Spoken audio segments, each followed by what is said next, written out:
Welcome to टेलीजस का। आज हमारे साथ सुरभि है जो ईशा का कैरेक्टर फ़िलहाल प्ले कर रही है पांड्या स्टोर में। Firstly welcome to our channel. Thank you so much. So इतनी भागम भाग मची हुई है एंड देन कुछ डाउट्स है नताशा के मन में आपके लिए, वो सारा सीन क्या चालू है? तो अभी फाइनली नताशा को पता चलता है कि ईशा कौन है। क्या रिश्ता है तुम्हारे मकबरा परिवार के साथ? क्यों तुम्हारे बैग में चारों भाइयों की और माँ की फोटो थी? हेजल भाभी के बेटे को क्यों किडनैप किया था तुमने? और वो उसका रीज़न क्या था कि वो घर से चली गई थी या फिर जो भी था, अब तक क्यों नहीं आई थी अब तक वो। अगर तुम सच में धवल की बहन हो तो आज तक कहाँ थी तुम? किसी ने तुम्हारा जिक्र क्यों नहीं करा? हाँ? अपने ही खुद के भाई के बेटे को क्यों किडनैप करना चाहती थी तुम? बोलो बोलो। तो ये सब उसको पता चल गया है फाइनली, और ईशा को बताना पड़ा है उसे because she had no choice.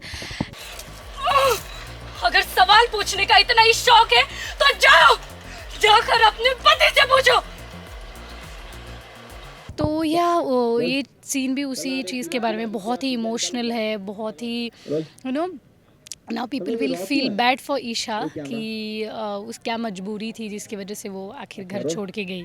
एक जमाना था जब वो मुझ पे जान छिड़कता था, हर पल हर वक्त वो मुझसे लड़ता था पर कभी मुझसे दूर नहीं रह सकता था। इतना प्यार करता था वो अपनी दीदी से।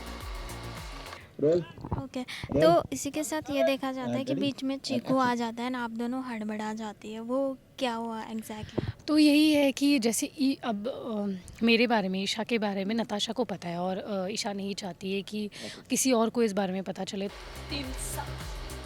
3 साल हो गए मुझे घर छोड़े हुए और किसी ने भी ये जानने की कोशिश नहीं की कि मैं जिंदा हूँ या।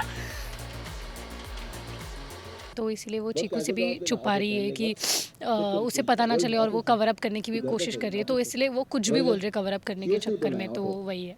इतना आसान होता है कि अपने खून को ऐसे पराया कर देना, वो भी किस लिए?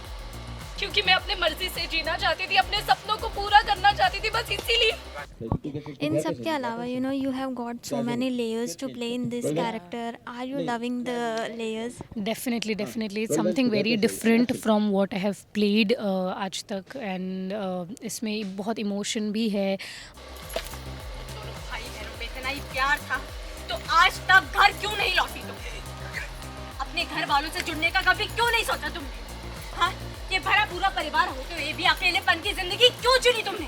बोलो, क्यों चुनी तुमने?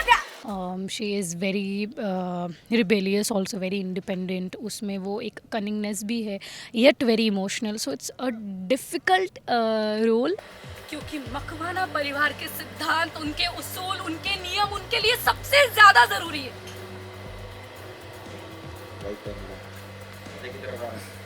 उनकी बेटी की खुशी से भी ज्यादा जरूरी, उनकी बहन के सुकून से भी ज्यादा जरूरी, उसके आजादी से भी ज्यादा जरूरी। फिर क्या? अपने सपनों के ख्वाहिशों को जिंदा रखने के लिए मुझे अपने रिश्तों को मारना पड़ा। कभी कभी मुझे भी समझने में थोड़ा टाइम लग जाता है कि किस इमोशन में मुझे बोलना है, किस तरह से मुझे बोलना है। So it's fun, it's very very fun. Okay, तुम्हारी तो तबीयत खराब है, तुम यहाँ क्या कर रही हो? ट्यूशन जा रही हो? वो घर गई थी मैं, घर नताशा भी घर ही आ गई थी, वो मोर आ गया था। फिर मोर घर में कहाँ से आ गया? मोर बोला क्या? चोर आ गया था घर में, चोर आ गया था। फिर नताशा ने देखा चोर को और हमने चोर को देखा, फिर हमने देखा, फिर आंखें चे हो गई। बोल क्या रही हो तुम? सो इसी के साथ ये जानना चाहेंगे कि अब तक सेट पे बॉन्डिंग किसके साथ सबसे अच्छी हुई है, बिकॉज काफ़ी वक्त हो गया आपको ये रोल प्ले करते हुए। सो बॉन्डिंग की अगर बात करें तो सबसे ही बहुत अच्छी बॉन्डिंग है, सबसे ही बहुत अच्छी बातचीत है मेरी। फिर चोर भाग गया, फिर नताशा चोर के पीछे भागने लगी, फिर मैं नताशा के पीछे भागने लगी, फिर एकदम ऐसे भागम भाग हो गया और फिर उसके बाद चोर कहाँ है? अरे भाग गया ना यार चोर। तब से बेचारी यही तो कह रही कि चोर भाग चुका है। सुनने कोई नहीं रेडी है यार तू। भाग गया, देख, इसलिए हम घर वापस जा रहे थे। बट अगर पीपल जिन्होंने मुझे बहुत ज़्यादा कंफर्टेबल फील कराया when, because I entered very late on the show, और तब तक सब ऑलरेडी डेवलप हो चुके थे, सबकी एक वो बन चुकी थी बॉन्डिंग।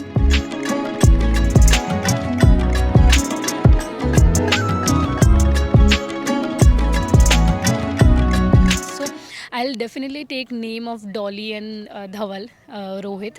उन दोनों ने बहुत बहुत ज़्यादा मुझे comfortable feel कराया है. Thank you so much. Thank you.